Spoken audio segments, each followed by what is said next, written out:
Well, once again, welcome to Ray's Corner. Look, I talked about the mindset of the Asians, and we did a little thing with my sister earlier. But look, I just, I was talking to one of my brothers when we talk about my mindset campaign, and my brother Ashiki, he's also one of members of I Am One in a Million. Yeah, I mean, he made very logical sense because this is our mindset. What's going on, Donnell? I only expect 2% people to try to change their mindset. Because, why would somebody across Facebook, this is black folks, this is our thinking, right? Trust to put in $20 for any business that they don't know, That's our mindset. Opposed to, it don't matter. It's a black business that's trying to do something. And if you're a black business owner, you should definitely be aboard of it. So, I mean, I'm not under no illusion, I'm not under no illusion about the success of the thing, but I'm going to continue to, keep pushing it because I only want 2%. We get 10,000 people watching, only 2%. And that's what I'm going to keep pushing. But I'm going to share with you guys something, right? Let me share something with you. I'm not picking on the Asians right now, but I want to give you a YouTube thing. I want y'all to listen very closely about what's going on in the Asian community. Not only are they creating capital to get businesses in our community, right? Not only are they taking the businesses, right? Watch what else they doing. I want y'all to share a couple of things with you real quick before I get out of here. Okay, here we go. Case of the modern American family. A new study by Pew Research uncovered a surprising fact. Tonight, the fastest growing wave of immigrants are Asian, supplanting Hispanics. They are settling in some surprising parts of this country and going after the American dream with gusto. And here's ABC's Sharon Alfonsi. Sue Kim Abood is one of the faces behind those new numbers. The daughter of Korean immigrants, they expected excellence from her. I honestly don't think I brought home a C ever. My sister did once. Her life wasn't the same for about another year. It's a philosophy that paid off. She's now a successful surgeon, author, professor, and mother of 2 young children, the embodiment of the modern Asian family. Forget poor, huddled masses. This wave of immigrants is highly educated and successful. Asians now streaming into the country faster than Hispanics, the result of a slowdown in illegal immigration and the rise in demand for high-skilled workers. And take a look at where they're heading. Metro Detroit, now 37% Asian. Many engineers here for jobs in the auto industry. Nevada, Arizona, even Texas, seeing their Asian population skyrocket. Chinese scientists recruited for work in aerospace. Filipino nurses recruited to work for Texas Medical Center. Fueling their success? Family. The survey shows Asians place more importance on having a good marriage, being a good parent, and pushing their children academically than any other group. The survey showing 49% of Asians hold a college degree, 70% of Indians, compared to 28% of the general population. The average Asian household income, $66,000, higher too. Sue Kim Abood says her success can be linked directly to her parents. They expected A's. They expected college, not only college, but they expected graduate school. And the entire family sacrificed to make sure that we achieved these goals. Tina. An Asian philosophy helping realize the American dream. Sharon Alfonsi, ABC News, New York. The changing face of the modern American family. A new study by Pew Research uncovered a surprising fact. Tonight, the fastest... So, I'm going to hit y'all with something else also. Let me see if I can find it. If it's still up there. Let me try one more. Hey guys, my name is Josephine, and today I'll be talking about the economic and... Okay, we're going from the Asians now. Now we're going to talk about the real section, why the black community is so poor. We see the Asians. We talked about the Asians. Of course, I'm going to type in some stuff from my mindset campaign. Remember, early on Ray's Corner this morning and with our guests, we talked about the Asian mindset campaign where 10 to 20 of them get together. They've all put in $10,000. They all, every 6 months, one of them gets $100,000 to start their business. They just hired their family and friends, at a low wages, and because they get a low wage, they just wait for their turn to own their business. They sacrifice, and then then they only set up businesses in our community, and it's like 7 or 8 different businesses that each one of them want to own as a family. Each one of them want to own. They said the hair stores. It was a bunch of stuff. I have to look that back up while we listen to this. Now we're going to talk about why the black community is so poor. Just something that we want to shoot out there real quick. Like I said, I'm going to continue to do the mindset campaign because, until we get it, until we understand it, like my brother Shiki said, why would anybody want to send in $20 for somebody they don't know? That don't, so like my mentor, Jim Klingman says, the best way to trust somebody is just to trust somebody. But when you start looking at these statistics, right? When you just looked at the statistic, the average Asian income is $66,000. 45% of them graduate college, and now not only are they taking over the businesses in the community, but they're also getting the high tech jobs in the corporate world. Now we're going to have my sister talk a little bit why the black community is so poor. So just listen up for a minute, okay? Thanks. Black activist groups, and yes, I'm talking about you, Black Lives Matter, like to focus on things that I consider to be non-issues. These include things like cultural appropriation, microaggression, or the theory that there exists some sort of white conspiracy created to keep black people down. I mean, even if all of that were true and tomorrow we outlawed anything resembling cultural appropriation, banned the touching of the hair, and removed all white people from positions of power and replaced it with black people, it still wouldn't explain or solve the income disparities between blacks and whites. It still wouldn't solve the single parenthood in the black community. Now, she's just talking about black and whites. But you got the Asians there, you got the Arabs, you got the Koreans, you got Asians are Koreans, and you got the Mexicans or Hispanic, right? And we're on the bottom. And all of them are doing the same thing. You laugh at the Mexicans when they come over and all of them live in one house and put all their money together. And the next thing you know, all of them have houses, right? Or they go send their money back and they live in like kings in Mexico or wherever they come from. See, we laugh at that, right? Because they work together. But we laugh at that. Oh yeah, the Mexicans pile up in the house, but group economics. They understand group economics. So come on, here we go. It still wouldn't explain the crime rate in the black community. When they do talk about these issues, the solution that Black Lives Matter proposes involves banning the pleas from public gathering, free tuition for black students, and government reparations for blacks and so-called marginalized groups. I mean, free money plays well with the public, and maybe it will have some sort of short-term benefit, but it will never amount to anything more than a big... So here's the difference. So when we looked at the Asians, they creating wealth through businesses. When we look at us, we're trying to get free money to create what? It don't work. That's why we have to create our own capital for our own businesses. That's what I'm going to keep talking, keep pushing. My brother Shiki, who was with Ken Bridges, and he's one of my elders. He said, look, right, a lot of times our people don't have, that $20. And, that could be the case, but if everybody right now starts sharing this, right? And what we're going to do is, get these businesses involved and get a percentage. If you buy a product, get a percentage that goes back to making capital for businesses. But our black businesses need to be involved in this.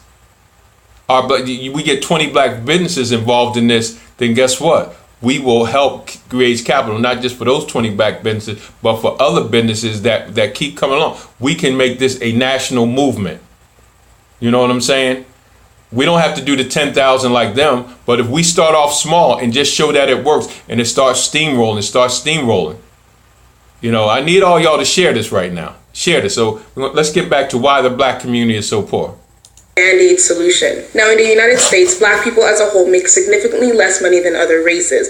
Taking these stats at face value, it's difficult to determine what the cause of the disparity is. What we never hear, however, are the rest of these statistics, because it doesn't fit your narrative that white people are oppressing black people. The truth is, you can pretty much find statistical disparities in everything. Correlation does not necessarily have to mean causation. Look at the prison population by sex in America, for example. There are more men in prison than there are women, and if we treat the stats the same way we do include the income disparities between blacks and whites, then we can conclude that the prison system is sexist towards men. But we all know that's not the case. More men commit crimes, so more men are in prison. This video explains why black Americans make less than other races by looking at the stats a different way than most people do. I'll also provide solutions that I think can improve the state of black Americans today, and it's also going to be heavily based on statistics, so I hope you guys can keep up. The average household income for black Americans is about $35,000, and for white, it's about $59,000. These numbers seem to be the only one mainstream media is focused on, but when you add education and lifestyle choices to the picture, the numbers start to make a lot more sense. So let me elaborate on that. First, white Americans do not have the highest household income. Asian Americans do, with an average of about $70,000. Here we go. Asians again. Because they are working together, people. They're working together. They're no smarter than us. Their heritage and culture comes from us. You got to understand that. Y'all need to start sharing this right now. Please share this, please. Everyone, it takes 1 second to hit that share button. If minorities have no privilege, then why are they at the top of the household income? So the question in everyone's mind is, why are Asian Americans so much? So minority isn't an issue. The reason why we're the lowest on the totem pole has nothing to do with minority. You keep saying that word minority. I don't like that word. But if, minorities don't make it, well, you got a minority in the United States whose median income is higher than everybody else's. Okay, let's go. Much more successful. So let's start with education. According to Pew Research, 6.6% of people who complete some sort of college fall below the poverty line, and only about 1.2% of them stay poor long term. I mean, the point is that if you get a university or college degree, you basically have a ticket to an okay life. With that being said, white Americans have a 14% college dropout rate. African Americans, on the other hand, 31% dropout rate. And this is just in college. When I bring high school to the picture, you see even more of a disparity. 93% of Asian students graduate high school a year, 83% of white do, and only about 66% of African Americans do. So in other words, about 33 of African Americans are not even eligible to apply to college each year. In total, 61% of Asian Americans have a bachelor's degree or higher. Why do they keep... Hello? Are y'all hearing? Are y'all getting this? Are y'all understanding this? Asians, come over, no credit history, no this, no that. Go to school, get an education, get a business. Hello? They get together, 10,000 people apiece. They give $100,000 to each family every 6 months, so they can pay for a college education. They don't have to get a grant. They don't have to get a scholarship, even though they probably do, but they can pay for it. Because they practice group economics, something that we don't understand. I can't even get everybody to hit the share button, let alone send in $20 to help raise capital for businesses.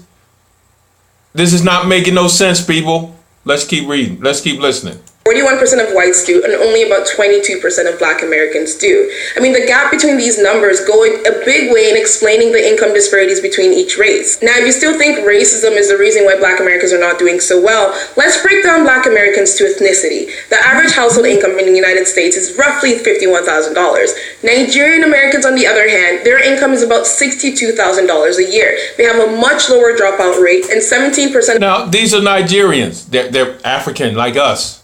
There's a reason they're high. They're high. Thank you, Brother Lenny. Thank you, my sister, my author, Rucker, whatever. So thank you for sharing this. So just keep listening. African Americans, listen, please share this. Understand what's going on. All Nigerian Americans have a master's degree. So is racism selective to regional origin? Does a Klansman ask a black person where they're from before deciding whether or not to hate them? Obviously not. The second cause of the income disparity is lifestyle choices. So we're going to start with crime. According to research, people with a criminal record have a much lower income than those without. They make approximately $19,000 less per year. I mean, since crime is high in the black community, with over 50% of homicides nationwide being committed by black Americans, I mean, it's not surprising to see the lower average income. Asian Americans commit about 1.2% of homicides, which again shows why their income is way higher. Another lifestyle choice involves childbirth outside of wedlock. Household income is calculated by adding the income of two parents. Now, 73% of black Americans are born in a single mother household. In other words, only one income is being factored in when calculating their household income. White single mother households, on the other hand, is only 25%, almost the mirror opposite of Black Americans. Asian Americans, as another example, 17%. So 83% of Asian households and 75% of white households have two sources of income, whereas 73% of Black... Something to think about. Now we're getting into some things that ain't got nothing to do with nothing but what we do, with how we think. And the fact that don't get twisted on this, it's designed for that to happen in the Black community. It's designed for us to have single parents, single mothers. It's designed for Black African women, queens, to make more money than the African man. It's designed for African American women to have greater education than the African man. We're the only culture where that exists. We're the only culture where the woman is a higher wage earner and more educated than the male. The only one. But it's designed by that. So don't get mad at our women. It is designed. We men have to wake up. It is designed. Okay, let's go. Black Americans only have one. I mean, digging a little deeper into the disadvantages of being a single parent, I found that about 51% of single mother households with two or more children under the age of 18 are poor. That's 51% compared to only 7.9% of married households being poor. Being a single mother with one income makes it difficult to put a child through school. Now, I'm not saying it can't happen, but it's difficult to raise a child on your own. And when you had high crime to that as well, there's less motivation for the kids to go to school because getting a good paying job with a criminal record is very complicated. It's a deadly cycle keeping Black Americans down. I mean, if you look at the stats by ethnicity, Nigerian Americans have a similar household income to white Americans. So what makes other Black ethnicities different? Well, the culture is different. I'm Nigerian and my parents immigrated here with no money and basically started from scratch. I mean, but now they're doing very well. They infused in my brain since I was a kid that hard work and education is the only way to make it in life. And because their hard work paid off, I took it as fact. They didn't even want to come to my high school graduation because to them, it's not a celebration. It's just something you have to, you simply have to go through. I wasn't allowed to date until I was in university because at that stage, they believe I was smart enough to make wise decisions. They have access to my GPA and check whenever they want to make sure I'm still doing well in school. I mean, it's annoying as fuck, and I don't think I'll go that extreme with my kids, but being raised with that kind of mentality, I can proudly say I'm in a relationship that's headed to marriage. I will not have a child before I'm financially stable enough to have one, and I do not have a criminal record, and I'm in school studying to be a lawyer. I'm no success story, but at least I have potential to be because of my upbringing. Look, your life choices determine how well you do. There are 3 easy steps to almost guarantee a successful life. 1, stay away from crime. 2, graduate college with a good degree and not women in gender studies or African studies. 3, plan for kids wisely. In other words, only have kids when you're sure you can afford it. If Black Lives Matter really cared about Black lives, they'll be in the streets chanting, "Stop having kids before marriage" or "graduate school." They should be out there lobbying for a reassessment of the American schooling system in order to encourage better teachers to these predominantly Black neighborhoods. Or another solution is providing contraceptives or sex advice to women, or providing after-school programs to encourage Black kids to stay in school. Black Lives Matter is asking for free college tuition for Black students, when Black students are not even graduating high school, or not even applying for college. So watch this. This is what I want to do. Now, Dr.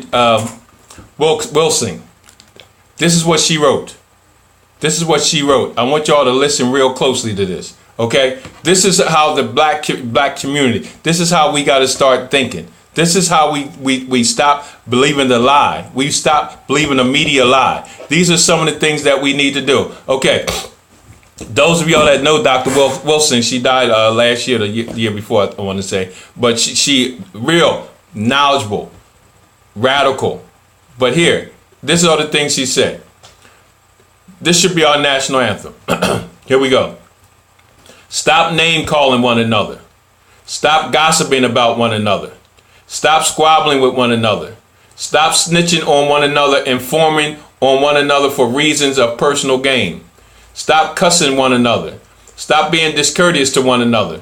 Stop being disrespectful to one another. Stop stealing from one another. Stop robbing from one another. Stop fighting one another. Stop killing one another. Stop throwing down trash where Black people live, work, and play. Stop making dirt and filth the norm. Stop using and selling drugs to one another. Stop Black children from thinking that as children they can be adequate mothers and fathers. Stop Stop believing that welfare will save you. Start believing in prosperity. Stop pretending that racism, white supremacy does not exist. Stop being divided and conquered. Stop allowing black, brown, red, and yellow people being divided by white supremacists. Wow, there's a lot of stopping stuff we got to do. But listen, I'm getting ready to get out of here. I just wanted to bring that in. You guys need to share this. Listen, so the Asians are moving up. It's not the Hispanics that's taking over everything. It's the Asians that's taking over everything. And guess what? Because they do a money pass through. What is the money pass through? Is when 10 to 20 of them get together, put together $10,000. Every 6 months, they give out $100,000 to a person. They build their own business, right? They get that business. They only hire their people, their family and friends at a low wage because they know when their time comes, they get the next business. And it's like 6 business. Let me see if I can find this. Hold on. Let me read this to you guys one more time. Let me see if I can find this. Oh, okay. Here we go. I read it earlier. But this is a true story. This sister went and was talking to an Asian beauty supply lady.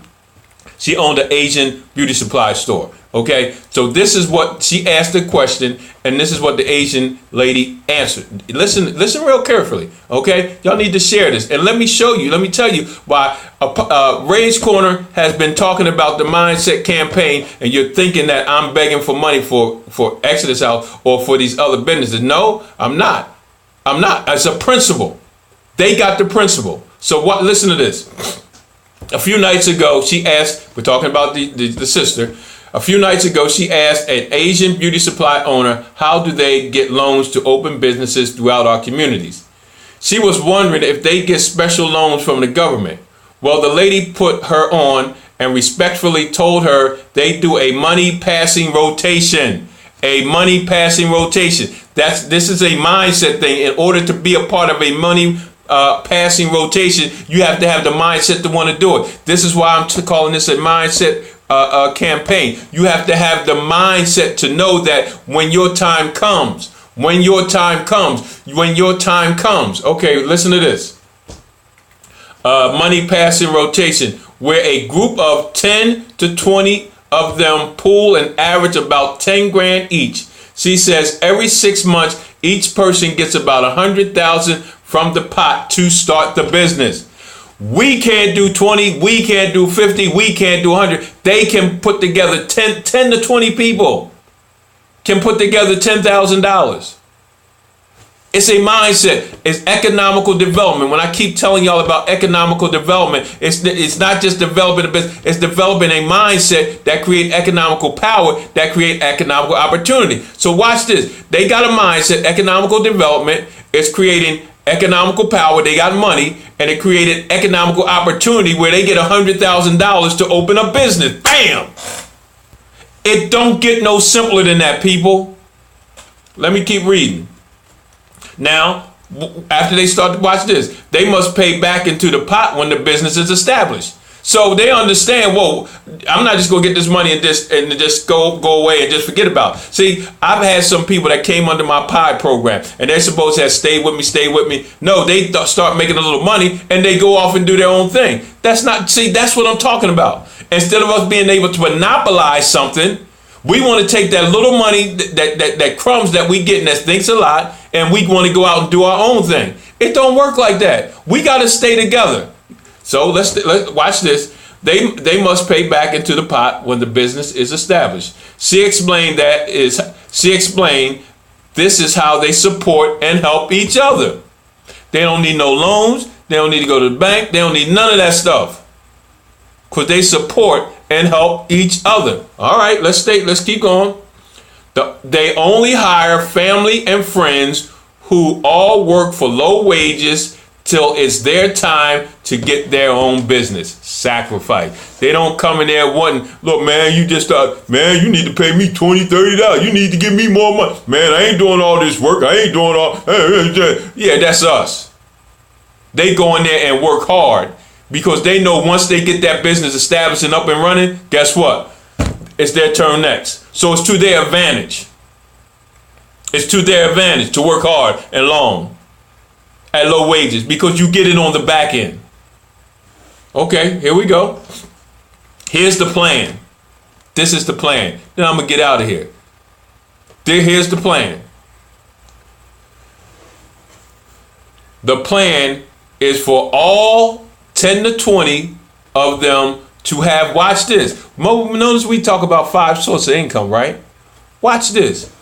The plan is for all 10 to 20 of them to have not just a cleaning service, a cleaning business, a laundromat, a restaurant, a grocery store, a beauty salon, a clothing and shoe store, or an electronics store, and where? In our neighborhoods, and build wealth for their families. That's 1, 2, 3, 4, 5, 6, 7. That might be 7 sources of income, right? But it's 7 sources of businesses. That's even deeper than sources of income. That's sources of wealth. And they only come to our community to do it. Let me type this in there. I'm getting ready to type this in here, right? Y'all need to share this, right? With our mindset campaign. xlno.com. Okay. Let me put that, because my brother just called me. Okay, now we back there. Oh. Hold on a second. Anyway, let me put this up here. So I want you guys, right? You guys go there right there. Put in your $20. let me see. I have, how many more businesses? We have more than just food.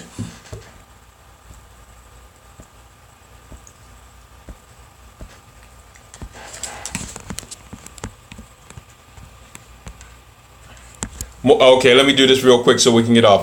My other thing just messed up. More than just food is a restaurant in North Philadelphia. Health Nuts in Hornsby Farm, Urban Indoor Garden in Camden, New Jersey. Southern Butterfly Entertainment out of St. Louis. DAC Design out of Tennessee. All Good Automotive out of Georgia.